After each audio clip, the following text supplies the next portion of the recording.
Esse capítulo de número 6, profecia contra os montes de Israel. Este capítulo 6, na verdade, apresenta uma condenação do profeta contra os montes de Jerusalém, porque os montes de Jerusalém, na verdade, simbolizavam os altares que eram realizados, cultos que eram contrários à vontade de Deus. Por isso que, na verdade, aqui aparece o título Profecia contra os montes de Israel. Mas, na verdade, é uma condenação à adoração que era praticada nos montes. Diz assim: E veio a mim a palavra do Senhor dizendo: Filho do homem, dirige o teu rosto para os montes de Israel e profetiza contra eles. E dirás: Montes de Israel, ouvi a palavra do Senhor.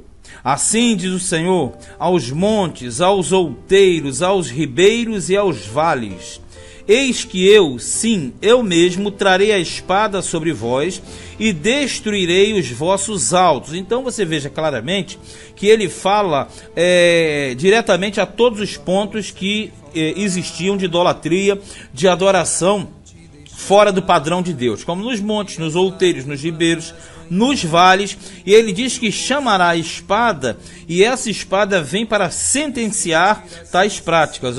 4. E serão assolados os vossos altares e quebradas as vossas imagens do sol, e derribarei os vossos transpassados diante dos vossos ídolos. Isso aqui era uma forma comum de profanar os santuários, e os templos na antiguidade. Você matar as pessoas e semear os seus cadáveres, seus ossos, no próprio lugar das devidas idolatrias. E porei os cadáveres dos filhos de Israel diante dos seus ídolos, e espalharei os vossos ossos em redor dos vossos altares. Como eu falei, uma profanação, um ato que na verdade mostrava que esses falsos profetas haviam reverenciado os falsos deuses, ou falsos critérios, ainda que direcionados a Deus. Em todos os vossos lugares habitareis, as cidades serão destruídas e os altos assolados, para que os vossos altares sejam destruídos e assolados, e os vossos ídolos que se quebrem e cessem, e as vossas imagens do sol sejam cortadas. Quando eu falo imagens do sol, não somente o sol, mas os astros de uma forma geral. E desfeitas as vossas obras, ou seja, as vossas imagens. Essas práticas eram condenadas lá em Levítico. Se você pegar Levítico 26, versos 30 a 31, toda uma condenação contra tais práticas. 7. E os transpassados cairão no meio de vós, para que saibais que eu sou o Senhor. Mas deixarei um resto, para que haja alguns que escapem da espada entre as nações.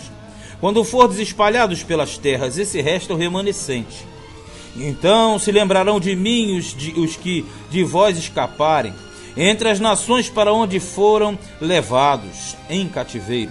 Porquanto me quebrantei, por causa do seu coração corrompido, que se desviou de mim, e por causa dos seus olhos, que se andaram corrompendo após os seus ídolos, e terão nojo de si mesmos, por causa das maldades que fizeram em todas as suas abominações. O que ele diz aqui é que o período que eles estiverem no cativeiro é justamente um período de reflexão, um período de introspecção e de constatação daqueles erros que eles tinham cometido, na verdade, contra o Senhor. 10. E saberão que eu, o Senhor, não disse debalde que lhes faria este mal. Debalde quer dizer em vão. Assim diz o Senhor: bate com a mão e bate com o pé, e dize: por todas as abominações das maldades da casa de Israel, porque cairão a espada e de fome e de peste. Aqui é uma espécie de uma pirraça, digamos assim, de criança, Quando ele fala bate com a mão, é bater a palma. Bate com o pé, é bater o pé. É tipo se estrebuchar de nervoso, de raiva. Mas na verdade não teria como evitar, porque ele fala, por todas as abominações das maldades da casa de Israel. Então ele fala, não adianta espernear, não adianta pular, não adianta bater a palma, porque cairão a espada, que é na guerra, a fome, que é a falta de alimento, e a peste, que é por não ter a comida, o corpo fragilizado, então morreria. 12. O que estiver longe morrerá de peste, e o que está perto cairá a espada. E o que ficar de resto e cercado morrerá de fome. e cumprirei o meu furor contra eles. Então aqui fala da guerra, da espada, da doença, da fome por causa do cerco.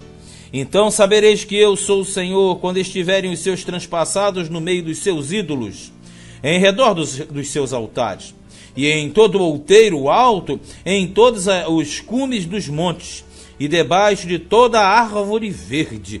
Quando fala dos cumes, dos montes, árvore verde, toda a prática idolátrica. E debaixo de todo o carvalho espesso, no lugar onde ofereciam suave perfume a todos os seus ídolos. Suave perfume quer dizer incenso aromático.